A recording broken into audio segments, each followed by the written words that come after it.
Good evening and welcome to the Ogden City Council meeting of December 5th, 2017. This is the 6 p.m. City Council meeting. Please note that all council members are present. I don't get to say that other thing. Yay. With that, I'll turn the time over to Vice Chair Heyer to lead us in the Pledge of Allegiance. Thank you, Chair White. We have the distinct pleasure tonight to have two troops of Scouts with us tonight. I've asked Xander Eads if he would lead us today. He's from Troop 16, but we also have another troop, and I don't remember, I didn't get their number, but we're going to have them all come up for the pledge and then introduce themselves after we've completed the pledge. So follow Xander's instructions. Come on up, guys. Come on up.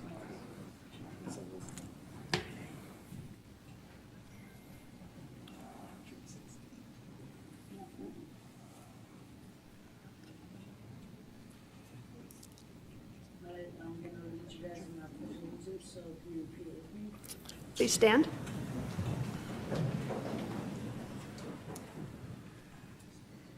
Pledge allegiance to the flag of the United States of America and to the republic for which it stands, one nation, under God, indivisible, with liberty and justice for all. All right, so our Troop 16 and Troop 198 from the downtown Ogden, we're the downtown Ogden troops. I'm Xander Eads, as he had said, and I'm working on citizenship in the nation. Thanks, Xander. Just take turns now, guys, and go. I'm working on citizenship in the community, and my name is Oliver Loosely. My name is Silas Loosely, and I'm working on citizenship in the community. My name is Isaac Eads. My name is Isaac Eads, and I'm working on citizen in the community. My name is Michael Jerome, and I'm working on citizenship in the community. My name is Gavin Greener, and I'm working on citizenship in the community. My name is Michael Heath, and I'm working on citizenship in the community.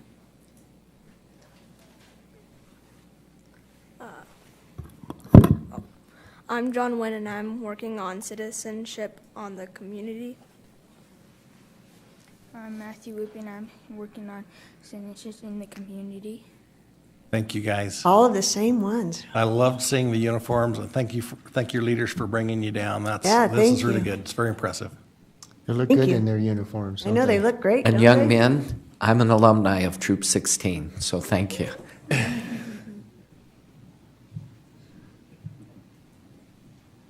I was trying to I won't make a comment. Please take a moment of silence with me.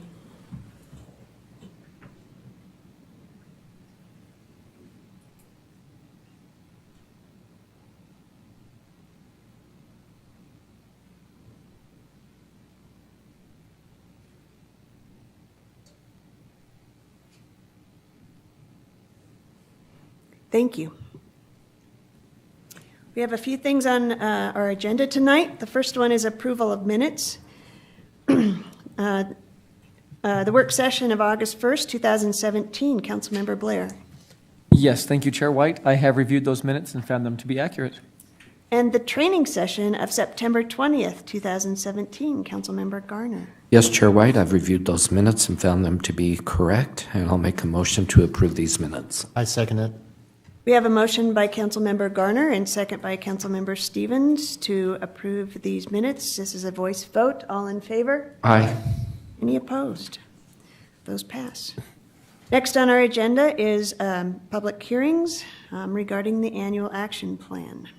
Ward Ogden will be presenting all of items under 5. Mr. Ogden.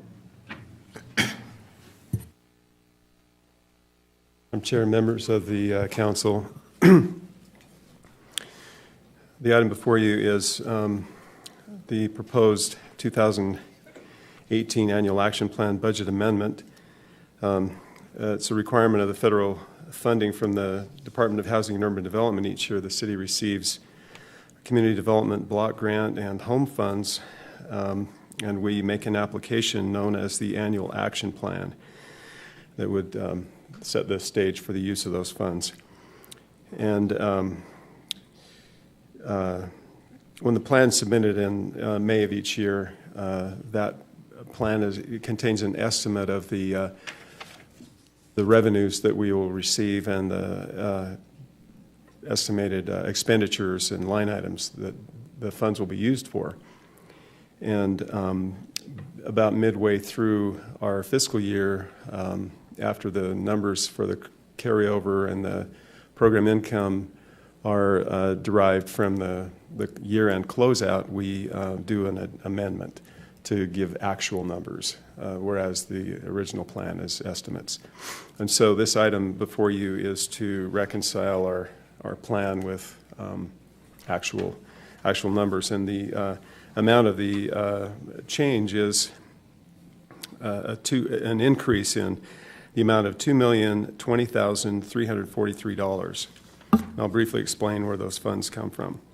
The entitlement funds that we received from the Department of Housing and Urban Development did not change, so they stayed with their original projection. However, our program income, which is the result of funds that we have loaned out and that come back to us through the repayment of those loans, our estimates have increased by an amount of $531,000. Most of that has to do with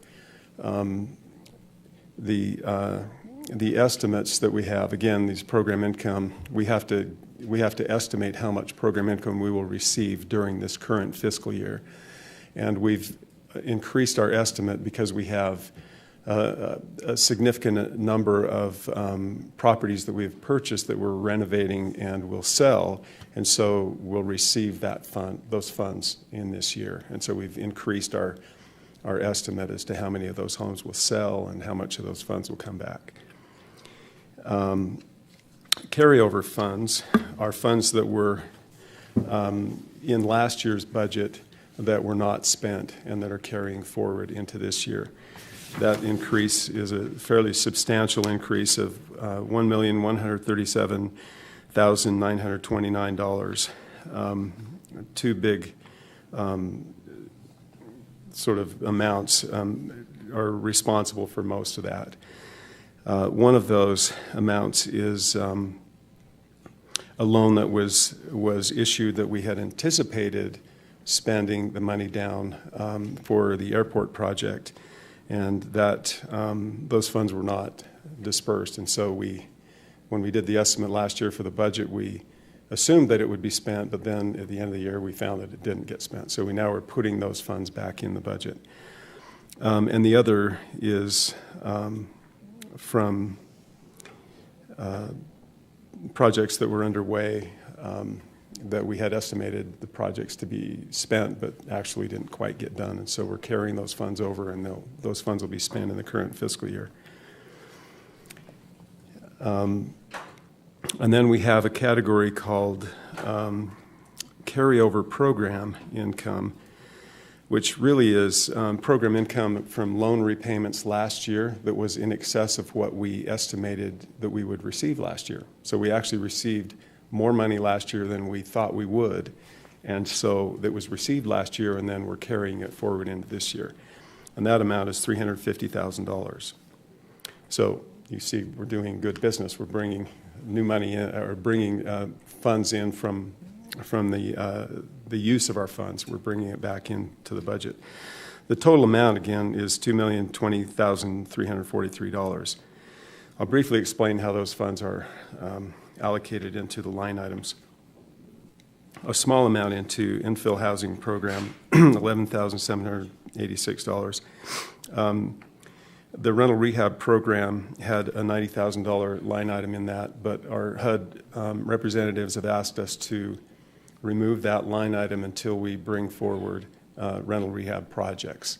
And so rather than carry over those funds, since we haven't done rental rehab projects for a few years, they asked us to not fund it this year and then institute the program again when projects come forward. It's a thing that HUD asked us to do. Under our Quality Neighborhoods program, a total of almost $1.2 million. And again, this is where those funds that were recovered or brought over from last year. So many of these funds were programmed already are already in the budget and already allocated to projects, and we're just carrying those projects forward. But then again, there is also some of the program income that's new money that's coming in.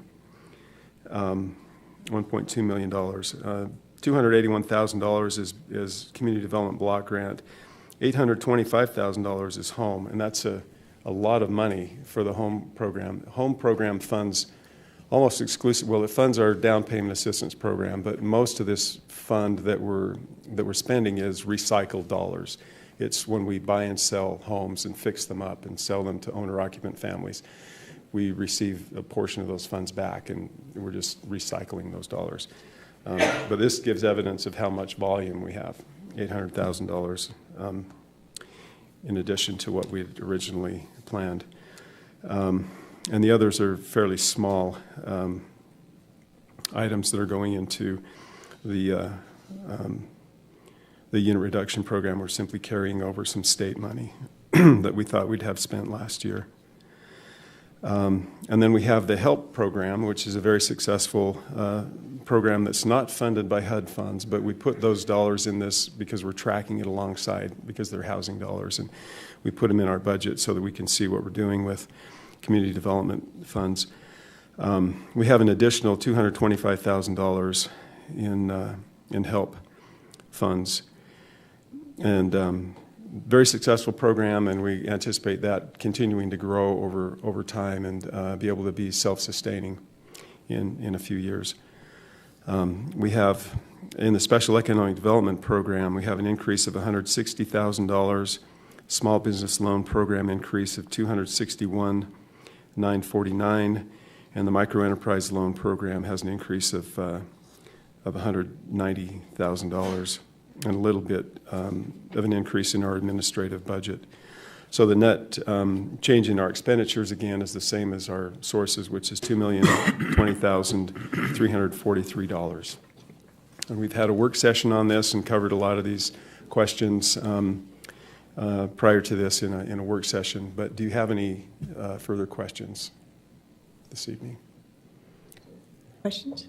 I have a couple. Okay. One, do we need to, so obviously we carry them over from year to year, or carries over. Is there an amount that we can carry over? That's my first question. And the second is, do we have to use it in a time frame? Is there a certain time frame that we have to use it or use it? Yes, there are. Or lose it? There are there are guidelines as to how the funds, we can't just pool funds and carry them forward and grow a large fund. We can carry over an amount in the block grant, the community development block grant, equal to, from 1 year to the next, equal to 1.5 times the amount of funds we received in that year. So that's the amount that we can carry forward. And so that sort of predicts how our expenditures are going to go. There isn't a specific time frame for completion, although we do need to have, we need to show that we're actually investing the funds and moving them forward. With the home program, there isn't the same carryover requirement, but there is an expenditure and a commitment requirement. We have 2 years to commit any dollars that come to us in any given year. So we need to make sure that we commit those within 2 years. And then we have 4 years to complete projects. And that's with the home fund. On the HELP program, can you tell us what qualifies for those funds? Yes. And that? The HELP program is it's kind of aimed at the beautification and the sustaining the structures that are found in our community. So it originally was intended to do exterior improvements such as roofs and windows and structural things on the painting outside and beautification type things, as well as landscape fencing, concrete work. But it also includes items that are critical to the sustaining of the home, such as infrastructure. We do a lot of collapsed sewer lines, a lot of water lines, and it also helps us to work on furnaces and plumbing and electrical work.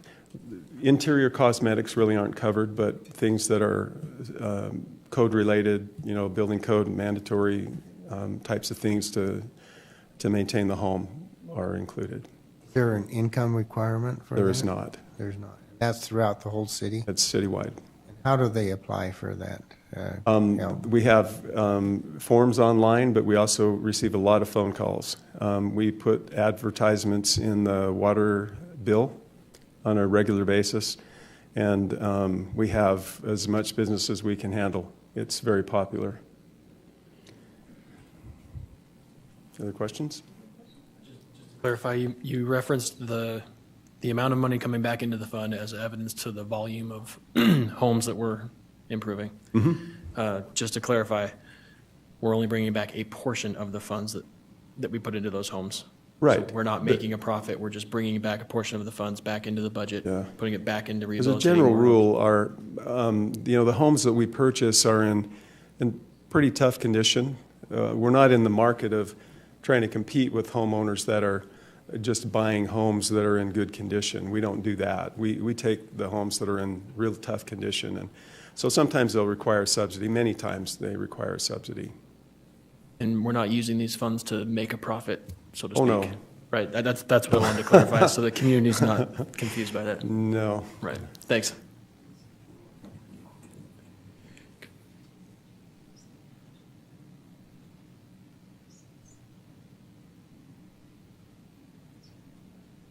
Yeah, okay. Kathy pointed out that we're amending the action plan, not just the budget. The budget's within the action plan. I'm sorry. That was confusing. Any other questions?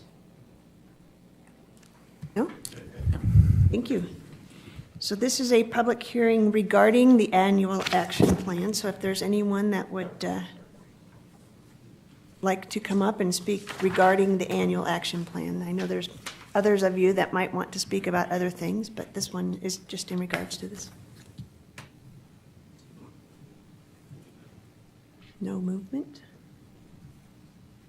So seeing no movement, I'll make a motion that we adopt amendment number 1, proposed resolution 2017-16. We just need to close the public hearing first. No. Yeah, on each one? You take the public hearing on the whole thing and then close the public hearing. So close the public hearing first? That's my question, Janine. Have we covered all 3 now and we can close the public hearing? We had set it up on the agenda to have all 3 items covered and then just have one public hearing, and then you would take action on each of the 3. That's my clarification. I need to clarify the... So do we want to have we don't want to have a public hearing on each one? Is that what you're asking? I'm sorry, Janine. So I think Ward's covered all 3 of them, hasn't he? He has. Okay. So now we'll close. On all 3 items. She only mentioned Amendment 1 on the public hearing, so you need to reissue the public hearing mention, then Number close. 2 and number 3. Okay. I'm sorry. I don't think you I hit only the other talked 2. about the action plan. Yes. That's why Right. I'm asking. And, So he hasn't hit the other 2, the budget Lisa's or here the... to talk about the second item, which is the actual city budget amendment. So the action plan is one thing, but the city budget needs to be opened so that we can make these changes as well. Thanks. Lisa, is that okay? Thank you. Lisa Stout.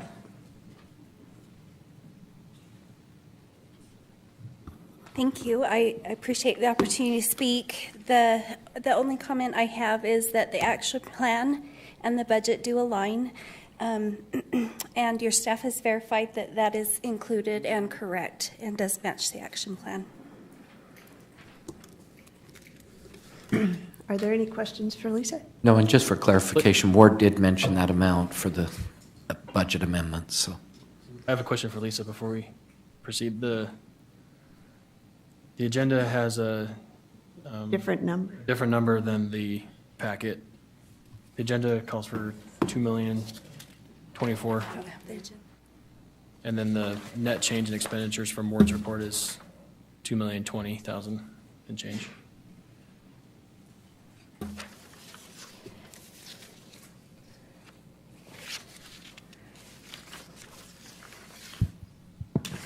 So the amendment is for $2,024,775. So maybe if I can take a stab, because I know what you're asking. Okay. If you remember in the work sessions, we talked about all the different budget dates, and we've got the annual action plan budgets. Those go to HUD. The city budget is internal. Those don't always line up exactly because of some of the timing issues. But as Lisa had mentioned, I've been through all of these. I'm confident that everything is there and accounted for. Thank you for that. Appreciate it. And the microenterprise loan program? But She's coming.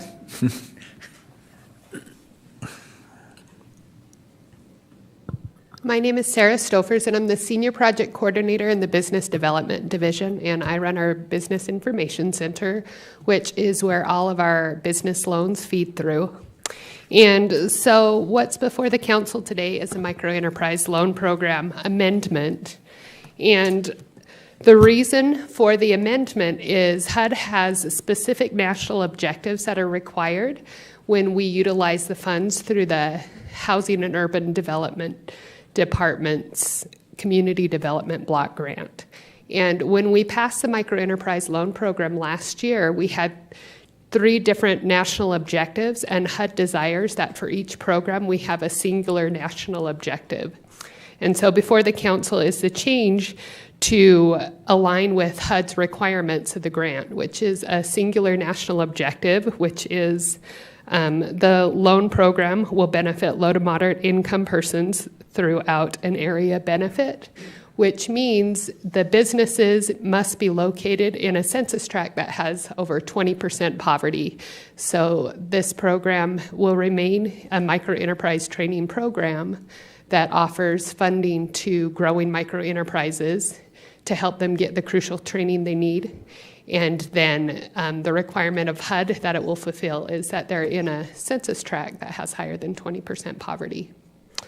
And we have also amended the budget to accommodate the increase of applications. We've moved it from 10,000 to 200,000 for this program to anticipate up to 10 applicants in the remaining fiscal year. So that's the change on the schedule. Is there any questions related to that? so we've increased it $190,000 plus the 10,000. Is that 200,000? Correct. We did a placeholder of the 10,000 because we wanted to make sure there was money in the budget, but with the pending changes, we didn't know how much to anticipate until we, and when we would get this through. So now that we're pushing the change through, we've also anticipated being able to help up to 10 businesses with loans up to $20,000, which is the same amount that we had previously in the guidelines. Any questions? No, I think she covered it well in our work session with us too, so thank you. Just one real quick question, and I think Councilmember Stevens, I can't believe you're not asking this question, but how do people apply for this? Yes, that's a really good question. So this microenterprise loan program is really exciting. They need to complete a microenterprise training within the last 12 months, and we've partnered with Grow Utah Ventures, which offers the LIFT training, and also the Utah Hispanic Chamber is doing a business academy, and we have others that are interested. So if you have completed a training within the last 12 months, I'm your point of contact, the Business Information Center. The email address is bicinfo@ogdencity.com, or you can call 801-629-8613. Right. Thanks, Sarah. Yep. That's a pretty good commercial. I know, that was really good. Any other questions? All right, great. Thank you. All right, now that I've thoroughly confused everyone, this is a public hearing, and the public hearing is not just for Amendment 1 changes, but it's also regarding the budget amendment and the micro-enterprise loan program. If there's anyone that wants to talk about any one of those 3 things, please come forward. Now seeing no movement, I'll make a motion that we close the public hearing. Second. We have a motion to close the public hearing by Councilmember Garner, second by Councilmember Blair. This is a voice vote. All in favor? Aye. Any opposed? All right, we've closed the public hearing, and now you can make those. So now with that, I'll make a motion that we adopt proposed resolution 2017-16. Second. We have a motion by Councilmember Garner, second by Councilmember Lopez to adopt the proposed resolution 2017-16. This is a roll call vote. Councilmember Blair? Aye. Councilmember Garner? Aye. Councilmember Lopez? Aye. Councilmember Nadolski? Aye. Councilmember Stevens? Aye. Vice Chair Heyer? Aye. Chair White?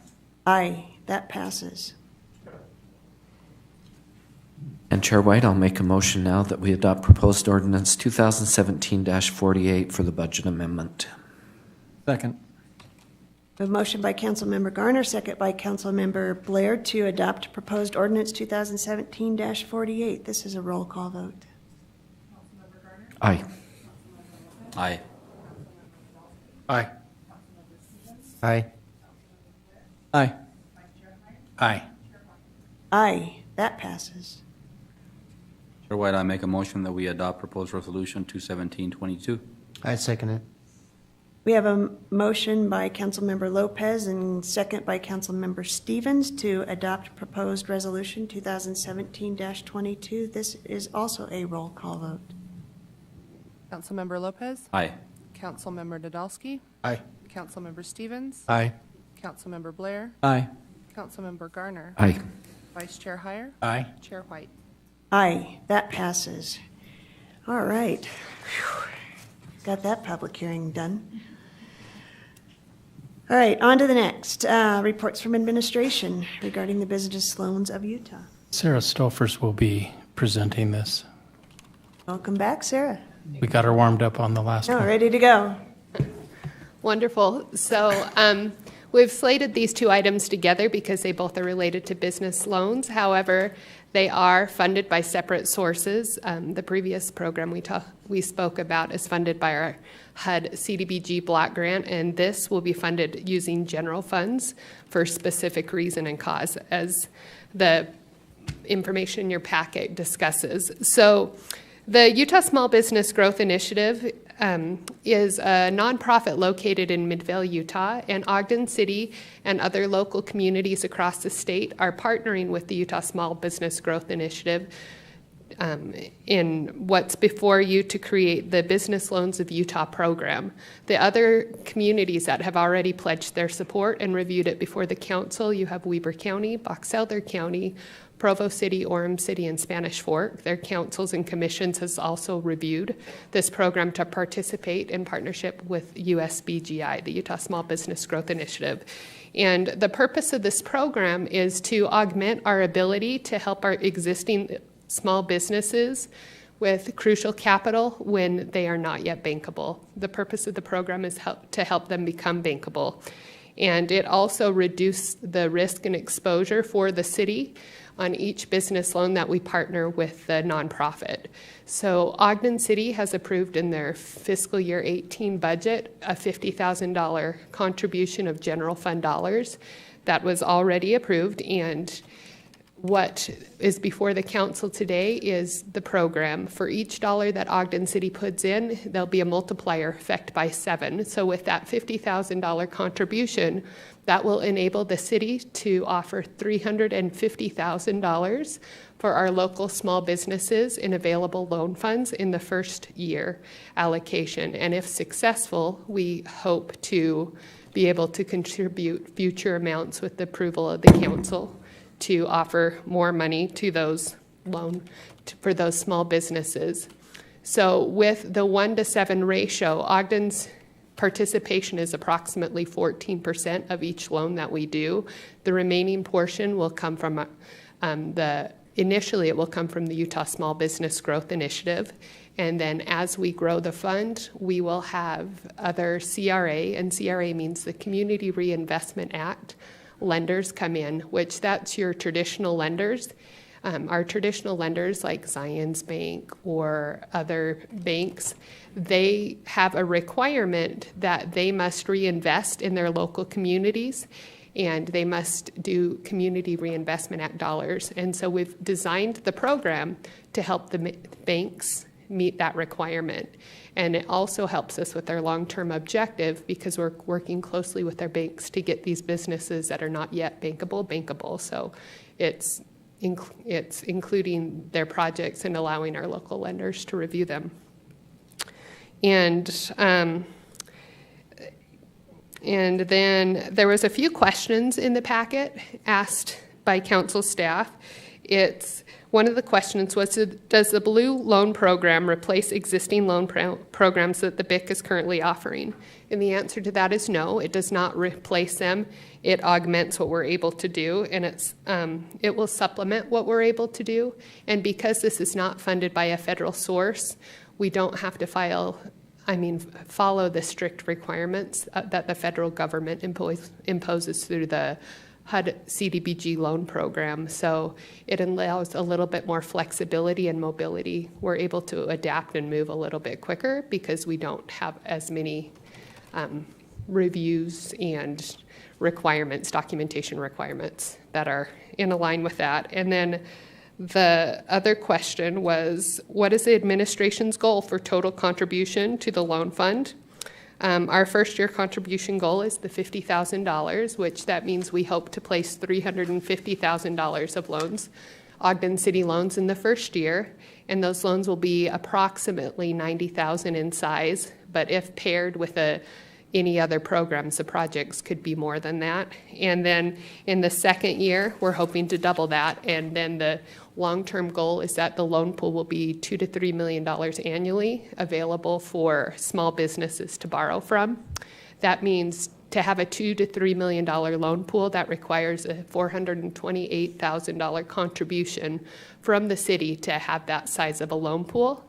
And each one of these loans will be repaying, and there'll be interest that's for our portion of the loan.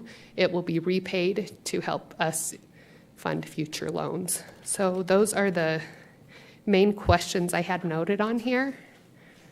When you talk about our portion of the loan being repaid, so is the other seventh that is matched also being repaid? Correct. Yes. Yes, and we will be repaid simultaneously with USBGI is putting the others. We're putting in $1, they're putting in $6 for each project. So they'll be repaid, and we'll be repaid on our $1 contributed. And then their funds will remain in the pool as well for future businesses and to grow the pool. Do you know by chance the interest rates? Yes, the interest rates is LIBOR, which it tracks right along with Wall Street Journal rate, plus 3% is the base rate. But I failed to acknowledge Mike Plaisir, who's the executive director of the Utah Small Business Growth Initiative. So he's here in the back. And so, Mike, correct me if I'm wrong, is it? Yes, so the base rate is LIBOR plus 3%. So all facts that he's administering, I will confirm by the authority. Thank you. Yep. These businesses that acquire these loans, are they businesses that are established in Ogden, or do they establish other places? They are new businesses or established ones that are suffering, because our goal is not to compete with traditional lending, and traditional lending, our local credit unions and banks is really where you're going to get the best rates. So if they're an existing business, they've had some experience that has caused their bankability to decrease, and they're not bankable at the time. So they will be newer businesses typically, or businesses that have experienced a downturn and aren't currently bankable, but they have a plan to return to bankability. This is in Ogden that they have to establish those businesses? Well, for our portion of the contribution, but there are local communities across the state. Weber County will also be participating. We're really fortunate because we're the only community that has both the city and the county participating. So if we have a project we really want to do, because we have a good relationship with our county leaders, we're able to pair, and we could do a project together and increase the amount we're able to fund in a project. And the goal is to take the program statewide. That's why we partnered with the nonprofit, because there's available dollars at the federal level through the it's a CDFI, which is a community development financial institution where you can go borrow money from the Department of Treasury at a very cheap rate, but you need a sizable loan program, and Utah's too small to establish that mass locally without partnership. And so we've partnered, so our loans in Ogden City will go exclusively for Ogden City businesses. However, the nonprofit will be representing communities across the state. But with that, other communities will not have an opportunity to vote on Ogden City loans at credit committee. It will only be the local community that's contributing funds and the lenders that sit on the credit committee board.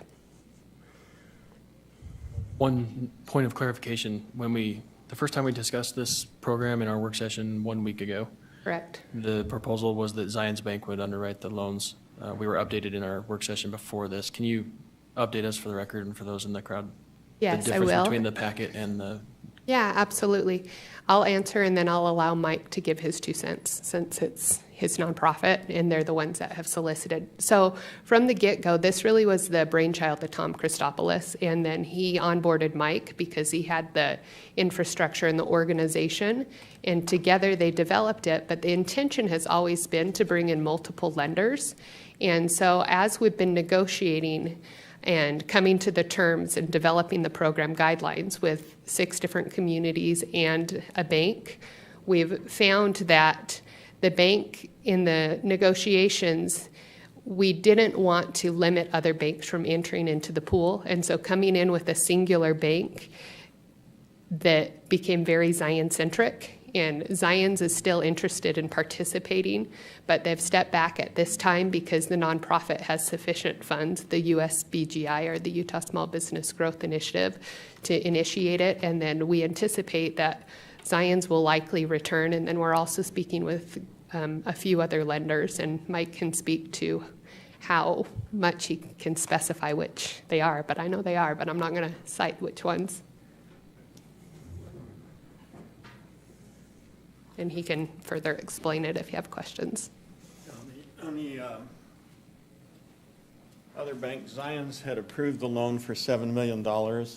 We've also talked to Synchrony Bank and Ally Bank, Morgan Stanley, Bank of American Fork, and American Express that have all expressed interest. And as this fund grows, as we add additional cities and counties, the intent is to bring those in, and we believe by second quarter next year we'll be adding additional banks into the fund. Does that answer your question? Yeah, I also just wanted to clarify Clarify. for the record as well. Thanks. Any other questions? No? Okay, Great. thank you. Thank you. Thanks, Mike, for being up here, too. All right. Need a motion. Seeing no other discussion, I will go ahead and make a motion that we adopt proposed resolution 2017-17. Second. I have a motion by Councilmember Blair, second by Councilmember Lopez, to adopt the proposed resolution 2017-17. This is a roll call vote as well. Aye. Aye. Aye. Aye. Aye. Aye. Aye, that passes. And I just hands off, or hats off to you to putting this forward. I think this will be great for a lot of businesses in our community. Next on the agenda is new businesses and regarding municipal districts. Amy Sue, maybe? Thank you, Chair White. So this proposal before you is actually at the request of you, the council, for consideration of changing the name of municipal wards to municipal districts. So there was a request to look into a little bit with what other options are out there. State law references districts. Most other communities use the term districts. And so the proposal before you, the ordinance, would modify that. There's been a connection with our city recorder and the county on any cost or any anticipated impacts of this change with the elections, and they indicated there would be no anticipated change or costs incurred for that. Any questions? Great, thank you. Thank you. Chair White, if you're ready for a motion? I'm ready for a I motion. think this is a fairly simple one. I will make a motion that we adopt proposed ordinance 2017-49. Second. I have a motion by Vice Chair Heyer, second by Councilmember Nadolski to adopt proposed ordinance 2017-49. This is a roll call vote. Councilmember Stevens, Aye. Councilmember Blair, Aye. Councilmember Garner. Aye. Councilmember Lopez. Aye. Councilmember Nadolski. Aye. Vice Chair Heyer. Aye. Chair White. Aye, that passes. And Chair White, maybe we can, say why as a council we suggested this. In our community, we do feel like there sometimes is a confusion between what a ward is and what a district is. And we just felt this helped to break that confusion up and really say this is a political district. So, thank you. So there are some of you that will have to get new signs if you run again. If we run again. So no cost to the county or city, but back to candidates. I didn't see that as I've been out campaigning. I didn't see the difference between district and wards as some of you have seen that, but I haven't seen that. So. I think the primary benefit is clarification and consistency with statute, but it does have a secondary benefit of eliminating some consternation amongst some, that at least that I've heard from. So. Likewise. All right. Thank you. Next on our agenda is public comments. This is an opportunity to address the council regarding concerns or ideas on any topic.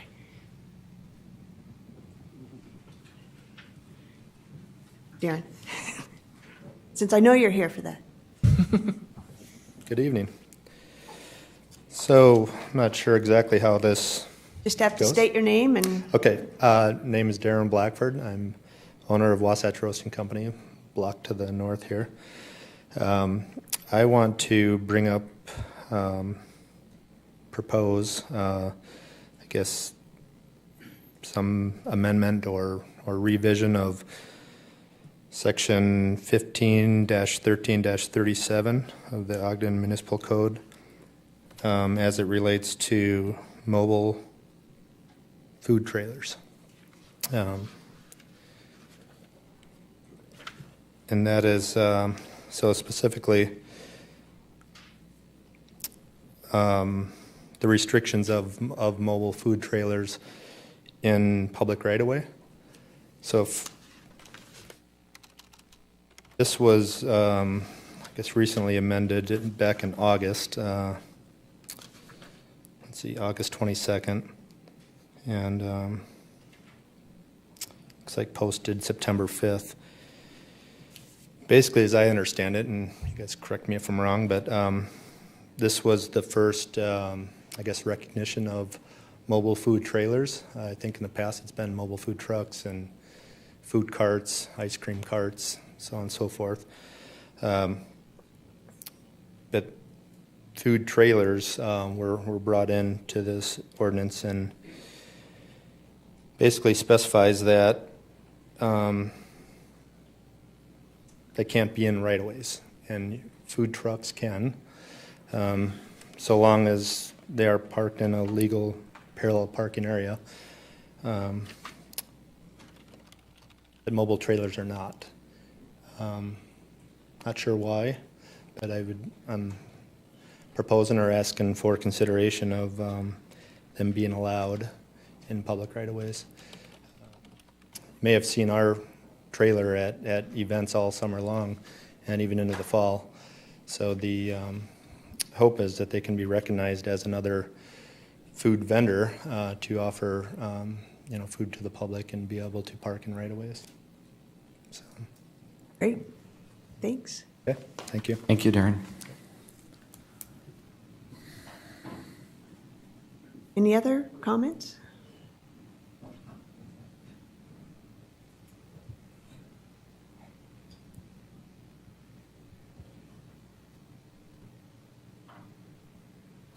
Hi, really don't like speaking in public, but State your name and my name is Jennifer Dominguez, and I was here for the work session.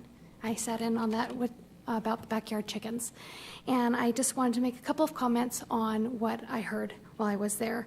One of the things, for the banding of chickens, I don't think that that's really realistic with the lifespan of chickens. Because you might lose one and then you might replace it, and then you're going to have to go and get another band, or however that's going to work. I thought a good idea for that might be actually like labeling the coop, because they're going to have to come out there to inspect the coop.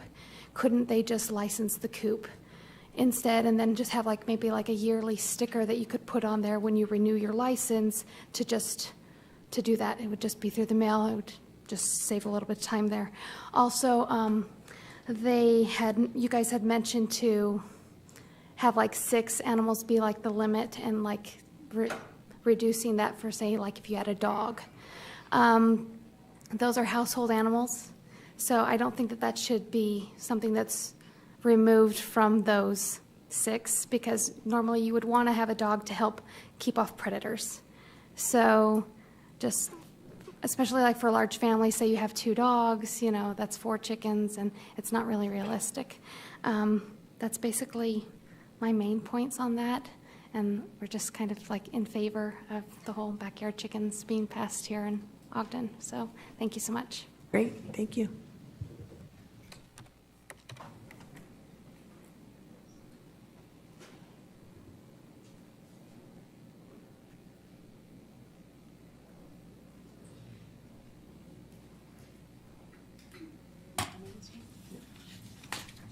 All right.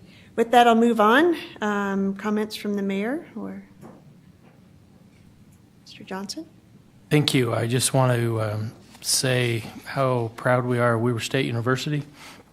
They have a big game this week, and what an amazing way they have represented our community, and we're excited about that.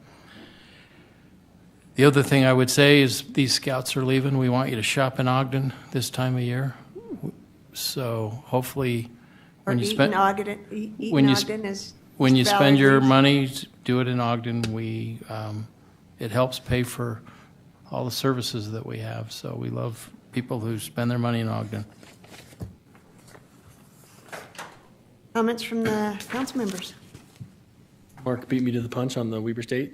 Great. Yeah, I just want to encourage everybody to wear a lot of purple this week if we can. Let's paint the town purple. I know you beat us to the punch. We've been reminded by Amir Jackson. Let's see if we can get a lot of purple around this town. So I agree. Thanks. Saturday night, my wife and I came down and looked at the Christmas Village.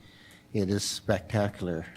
It's more bright and brilliant this year than I've ever seen it, and I think Jay's and his staff has done an outstanding job in developing a item that will send a special spirit to our community during this time of the year.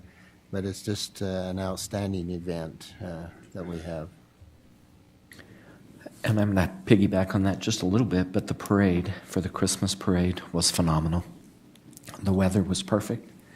I haven't seen a crowd as large as the crowd we had for the Christmas parade. But what I enjoyed most was seeing all the children and how much they enjoyed that. And when the Christmas Village lit up, how many really stayed around to enjoy that. So, kudos to Jay and the crew, and also to the Christmas Village Committee. Please pass that on. And what a fabulous job you guys do. Thank you.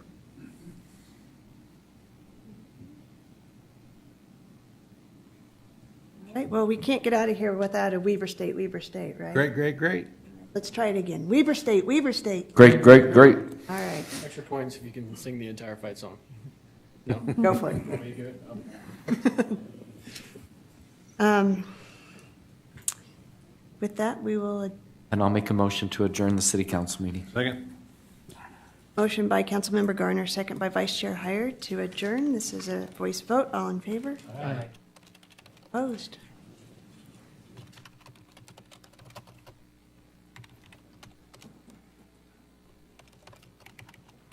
We're sticking around because we have the RDA meeting in just a few seconds.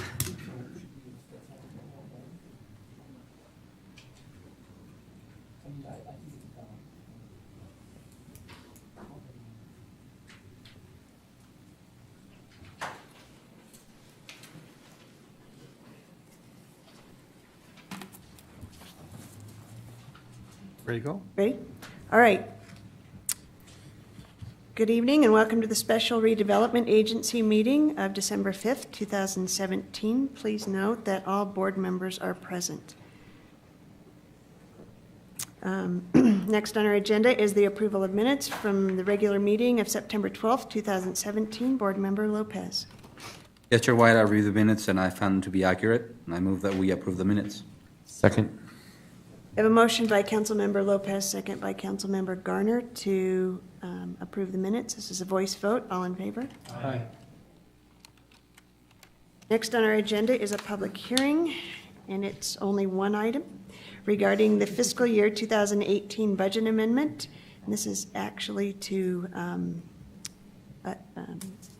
it isn't a public hearing, it is a continuation of the public hearing. It is a public hearing, yeah. Lisa Stat will be presenting for us. Anyone? I thought maybe Question- Brandon did, that's why I was looking. Any questions she can't answer, Brandon's here. Turn the time over to Brandon. What's his name? No, and both Tom and Brandon seem to like They hang out behind a pole there, so, yeah. Years of experience. Yeah, it's good. It's a pleasure to be here. This is a budget opening in the redevelopment agency. On November 14th, the City Council approved a transfer from the CIP fund to the redevelopment agency to help with asbestos remediation costs at the Flowers Foods building. That's the building that's just over here on the corner of Grant and 26th Street. Say the Twinkie building, we'll all The get it. Twinkie building. This is a budget opening for $75,000. Thank you. Questions for Lisa?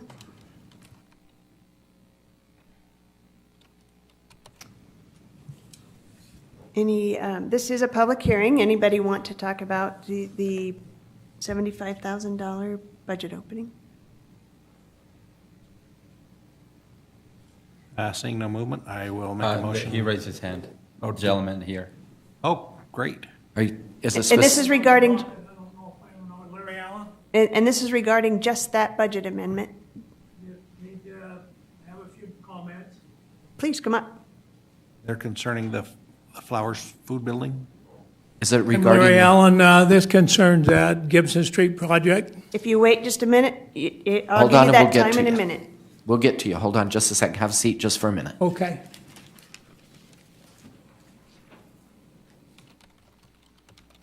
Okay, seeing no movement on this topic, I would make a motion that we close the public hearing. Second. We have a motion by Vice Chair Heyer, second by Councilmember Garner to close the public hearing. This is a voice vote. All in favor? Aye. Aye. All right. And with that, I'll make a motion that we adopt proposed resolution 2017-10. Second. I have a motion by Councilmember Garner, second by Councilmember Blair to adopt proposed resolution 2017-10. This is a roll call vote. Aye. Aye. Aye. Aye. Aye. Aye. Aye, that passes. And I think I said council member, I think I meant board member on that, thank you. Next, and on the agenda is reports from administration. Brandon Cooper will be giving an overview before you set the public hearing on this. Thank goodness, thanks for the help. And if you can't answer all the questions, who's backing you up? That's my problem in life is no one backs me up. I'm the backup to my backup. Tom will back him up. Fine, Lisa's here. We'll be fine. Exactly. I would hate to call Tom up this long distance to hobble. So I'm on my own, I think. I appreciate your time, and I appreciate your service. I think this is the last item on our agenda, so I'll be brief and answer any questions that you have. As mentioned, the request tonight is to set a public hearing for the Adams Community Reinvestment Project Area Plan and Budget. That's a state law requirement that we do that, and if such action is taken, then we would actually make the proposed plan and budget available in the city recorder's office for any public inspection for the next 30 days. So I wanted to make sure that the community was aware of that. And also, as a courtesy to the public, I think it's important to just take a moment and discuss what the Adams Community Reinvestment Project area is, why it's important, and what it means to the community. You'll recall that in 2015, a joint resolution was passed between the City Council and the City Administration to adopt the Quality Neighborhoods Initiative. And this initiative really was a signal to the community of the desire of the administration and the council to take actions to stabilize and revitalize Ogden's neighborhoods as neighborhoods of choice.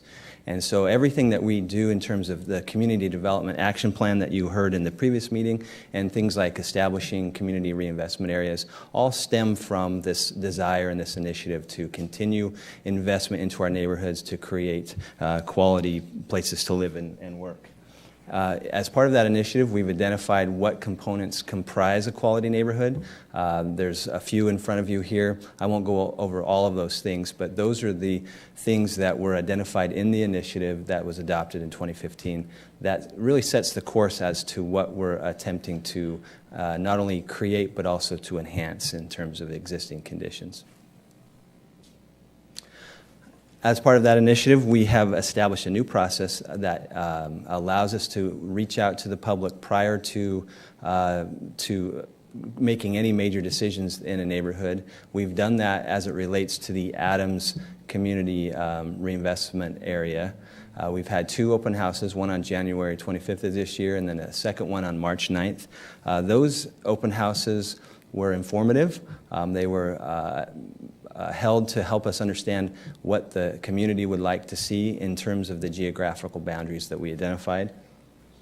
We had about 35 to 40 people between the two meetings, and what we asked them to do in the first meeting was to look at the geographical boundary and to take sticky notes and write down the things that they felt needed improvements, so impediments or things that could change.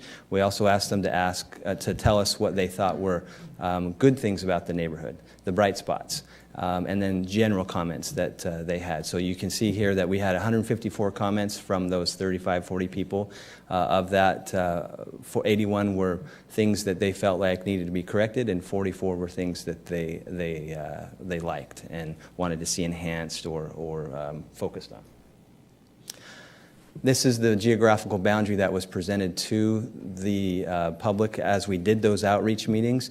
This is the boundary that we have established in terms of a survey area as part of the state statute, and this is the boundary that remains in the proposed project area plan.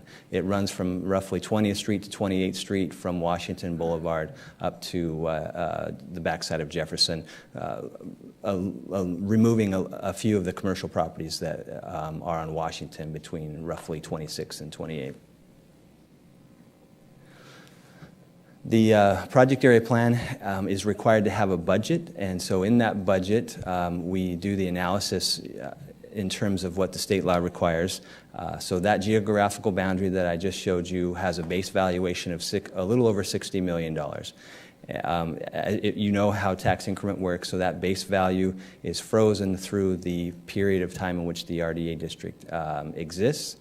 And the entities that currently receive taxes from that valuation continue to receive taxes based on that valuation. So that's called the base year. From our project area plan and the analysis that we've done, we've proposed about $124 million worth of new project expenditures, and I'll cover those key projects in just a moment. From that, that would add about $95 million worth of taxable value to this geographical boundary. We're looking at a 25-year project area period, with 20 years being tied to the Ogden School District interlocal agreement. Can you see that, Chair White? Okay, I see you turning around. Yeah, it just great. That gray is hard to read. So it's actually a bifurcated situation in which the participants of the project area, being the city, the school district, and the county, the school district has already agreed to and signed an interlocal agreement for 20 years with a maximum contribution of a little over $5.7 million. And then we would look to have the county participate for 25 years up to $2.4 million, and the city participate up to $2.5 million over the same period of time, 25 years. So that's how we've structured it, and that allows us to generate the tax increment necessary to support the projects.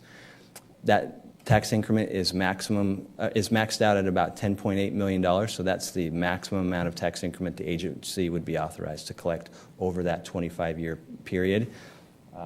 If you go back to the individual contributions, those are maxes as well. So the interlocal agreements that would be presented to the board for future consideration would have those numbers as maximums. And once those numbers were reached in terms of contributions, at any time within the 25 or 20-year period, then those contributions would stop.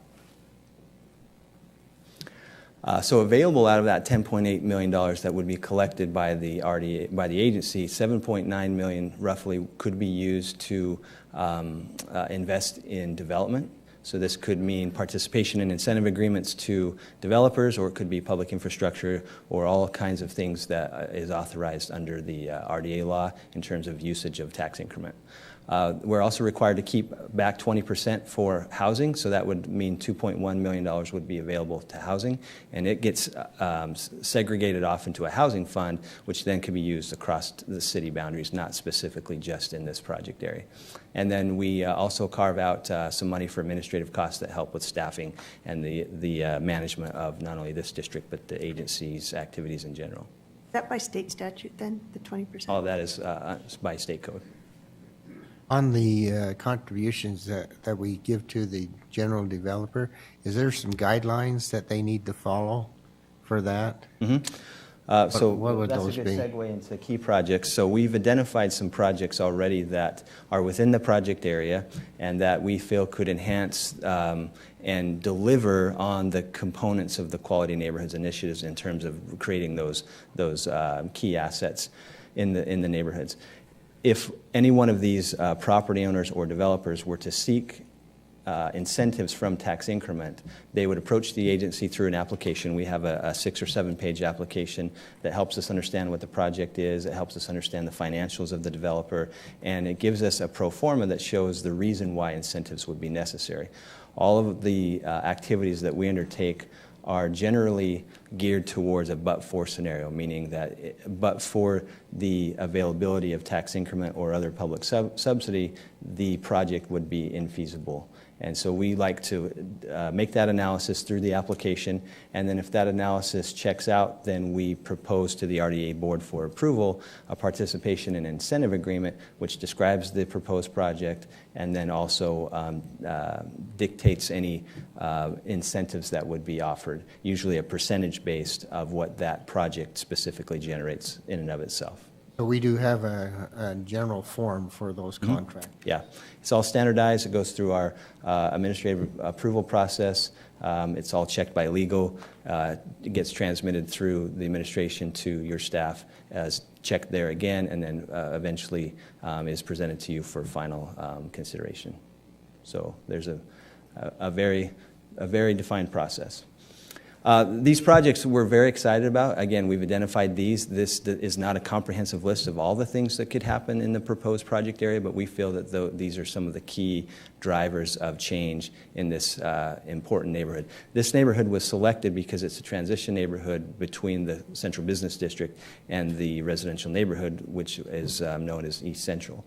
It spans the length of the CBD. If you go back to the map, from 20th to 28th is roughly the length of the Central Business District. So we feel it's important to have certain activities take place in that neighborhood to enhance the relationship between the downtown and the residential neighborhoods to the east.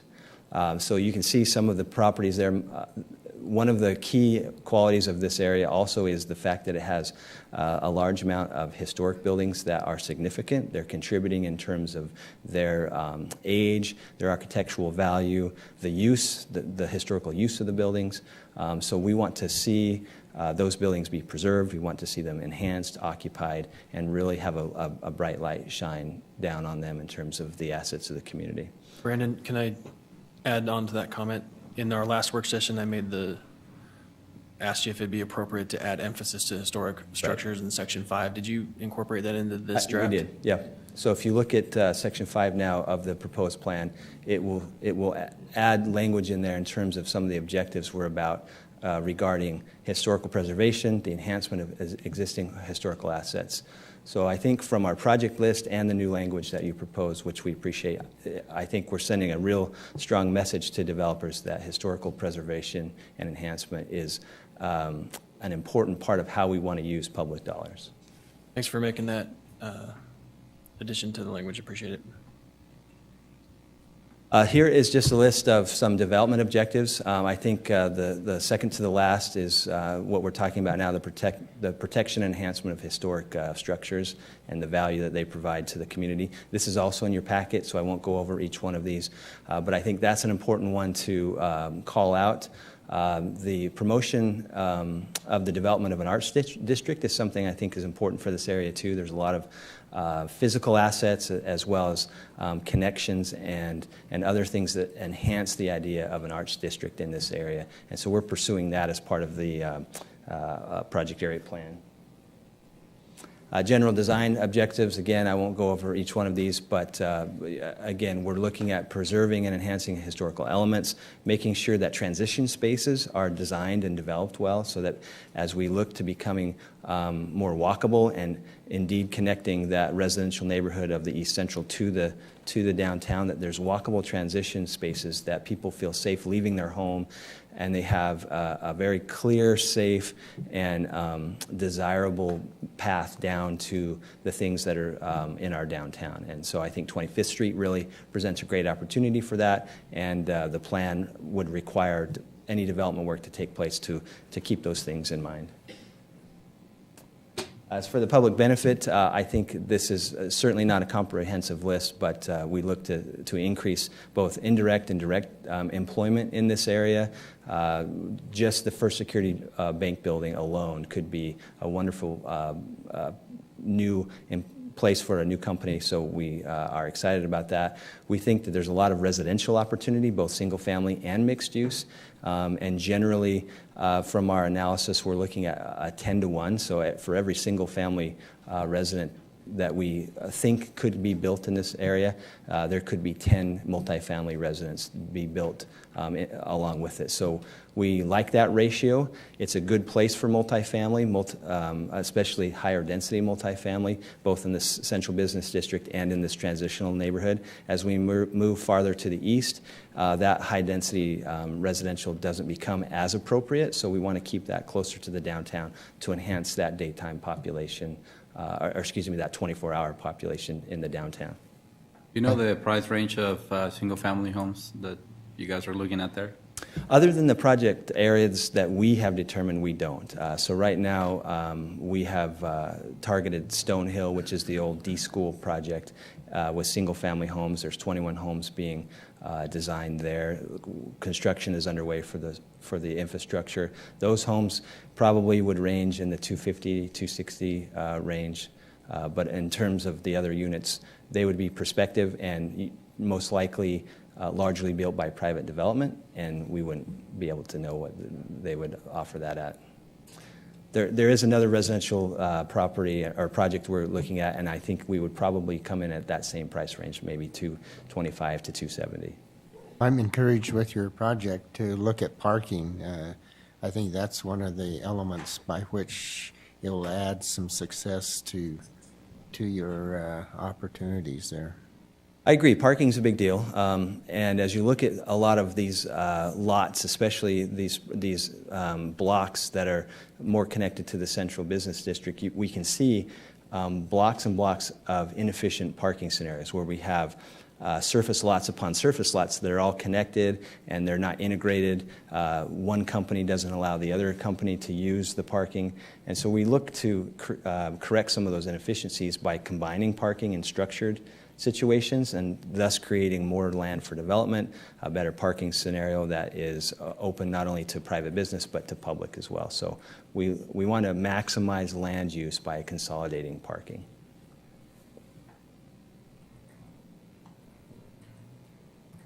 So just the last comment I have is the process.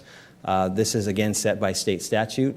We've already conducted item number 1 in terms of the board adopting a resolution that allowed for the creation of a survey area and analysis within the survey area. What we're talking about tonight is really the results of that analysis. So we seek to have a public hearing.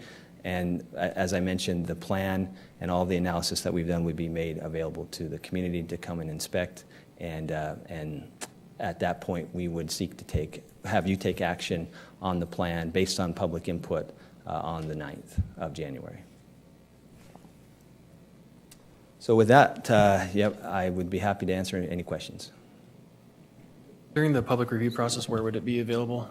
At the city Besides just the recorder's office. Would it be available online anywhere that people could access without having to come downtown? I can look into putting it maybe on the RDA website. We haven't done that in the past, but I'll look into that. I know it's in hard copy format in the city recorder's office. And I'm sure that's the minimum requirement for the state. If there's something we could do to increase accessibility. Yeah, absolutely. We'd love to put it on the website and have people access it there. I have one question, Brandon. I received an email suggesting that this area is too large to be effective. How would you address that question? Well, that's part of how we approach the creation of the boundary. We look at that creation both on a bright spot and an impediment standpoint. So it goes back to the public open houses that we had and the feedback that we received. Certainly, you can continue to go out and out and out because in our city, everything's well connected and there's very few gaps between one neighborhood to another. So as we approached the neighborhood and asked for their feedback, that feedback led us to look at another block and another block and another block. And if you look at it from a strategic standpoint, I've already mentioned that the Central Business District is linear from 20th to 28th Street roughly. And this project area mimics that Central Business District area because as you transition from the Central Business District to the neighborhood, you want to cover that entire linear path. We made it narrow and long for that specific reason because we want to be able to impact those things that have such a role in both the neighborhood and its livability as well as what's happening in the downtown. So it's deliberate. Also, when it comes to the types of projects that we're looking at doing, there's a need for that incentive machine to be available. So if you look at the First Security Bank by itself, that's a very difficult project. There's a reason why it's been vacant for 10, 11 years. It's because it's a very difficult project from a financial standpoint. And so having the critical mass and the momentum of that project area to support it is also another key reason why we look at this. So in terms of being too large, I don't know if I necessarily agree with that, but I do agree with having it sized appropriate for the objectives, and I think we've done that. So each project pretty well supports its other projects within the area that you're looking at then, is what you're saying, yeah? It can, potentially. Right now, the way that we structure our participation in incentive agreements are really just based on what that project specifically generates. So if Project A is generating X amount of dollars, then the incentive available for Project A would be a percentage of that dollar amount it generates. But in the cases of the more difficult ones, like First Security Bank, then it makes sense to have it be part of a larger project area that has more critical mass to support it.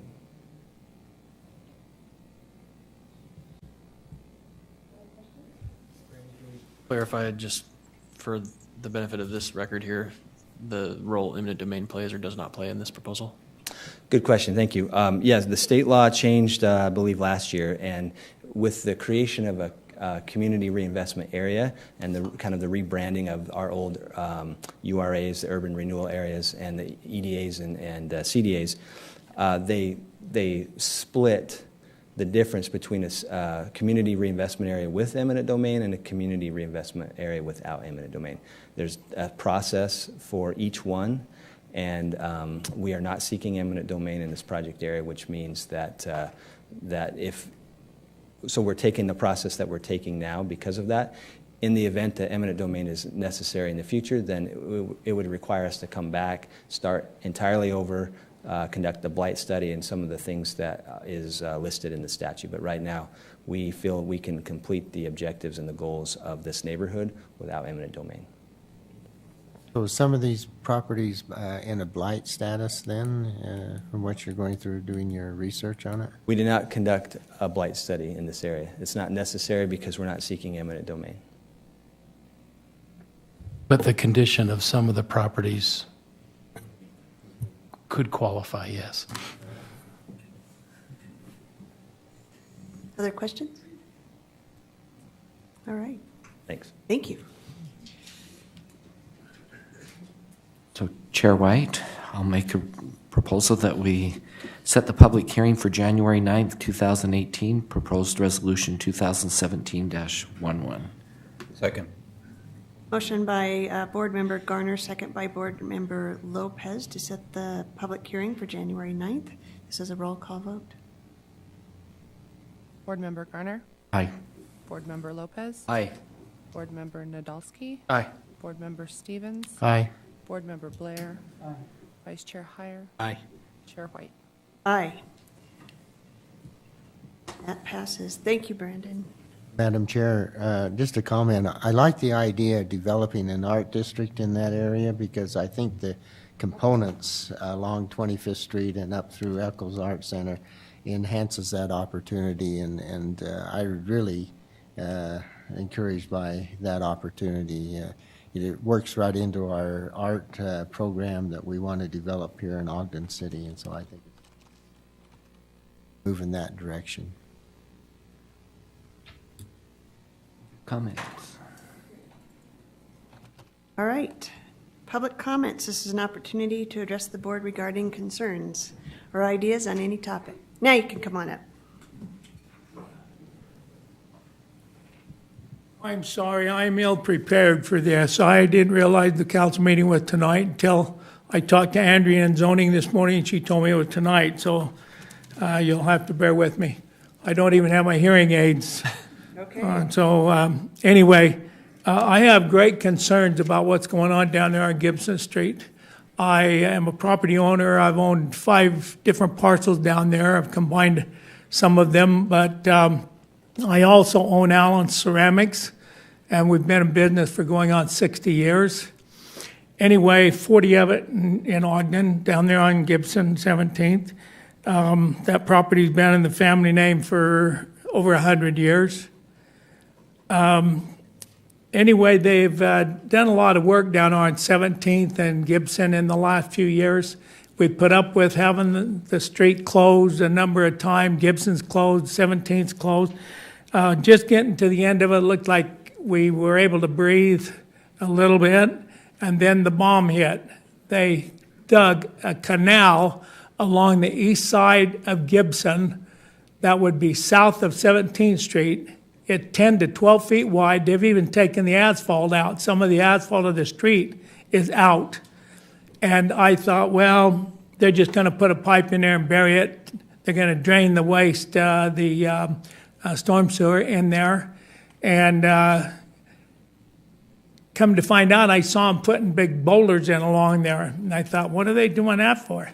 So I called Daniel Gilly on that. He's a project engineer. And he told me that that's going to stay that way.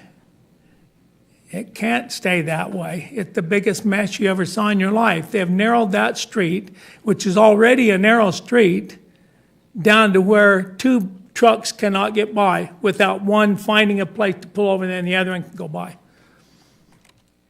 It's a mess. And I would admonish the council to go down and take a look at it and see what a mess it is, and see if they can't get Daniel to put perf pipe in there and cover it.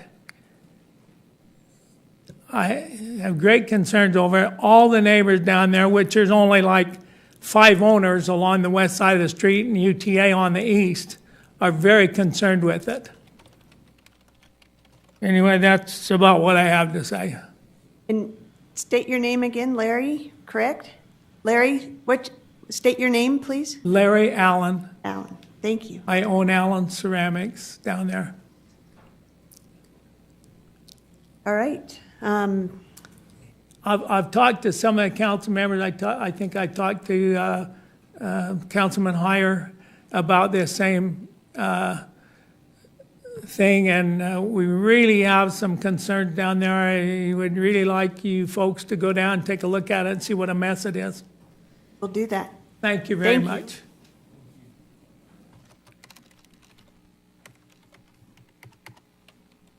Maybe we could get some follow-up from We- you or Daniel, if that'd be great. Yeah, I've done that. Mr. Louder's going to talk to him. We've talked to him several times about the process. I forwarded an email to Janine just now. She can get it to you that has Daniel describing what's going on there. And there's a picture, actually, of what we have there. So we'll stay in contact as we move forward. All right, I appreciate that. Is that plan to stay open that way? Has he I explained don't it? think long-term, no. I think they're going to pipe it. I just don't think they can get it done this year. All right, any other public comments?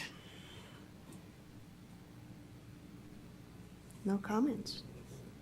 All right. Or Comments Chair from- White, I'll make a motion that we adjourn the RDA meeting. Comments from the executive director? Oh, jeez. Well, you're in a hurry today. We just shortened how many meetings he has left, so. I don't have any tonight, thank you. Comments from the council members? I have one, and I don't know who to ask this for, but Mr. Blackford has, and I should have done this in the last meeting, but he has reached out, I think, to a couple of us about looking at the difference between the mobile food trucks and the mobile food trailers. And I don't know, just as a process, how do we move that forward, or how do we look at that further? And just trying to get some clarification on that. Well, yeah, it's sort of the standard answer. Either he can file a petition, or you can decide as a council you want to move forward with a change like that. We have talked to leadership a little bit about it. I think we'll follow up this next Monday and decide if you as a council want to have a work session to talk about that and where you all want to go from there. Perfect. I was also going to suggest maybe we have planning take a look at it. Okay. So, I mean, I think it was a reasonable discussion item, and we'd be, if it's okay with you, we'd be happy to have Greg take a look at it. Perfect. Okay. And I support what Councilman Blair's looking at there. I think it's valuable for us to maybe look and see if that can be incorporated into the city or cannot, but I think it's an important item to discuss. Thank you. Any other comments? Yeah, can get us out of here. Okay, I'm sorry. Chair White, thank you. I'll make a motion that we adjourn the RDA meeting. I'll second. Okay. A motion by Board Member Garner, second by Vice Chair Heyer to adjourn. All in favor? Aye. Any opposed? All right. That's a wrap. We will be adjourning back into the work session, however, so don't leave.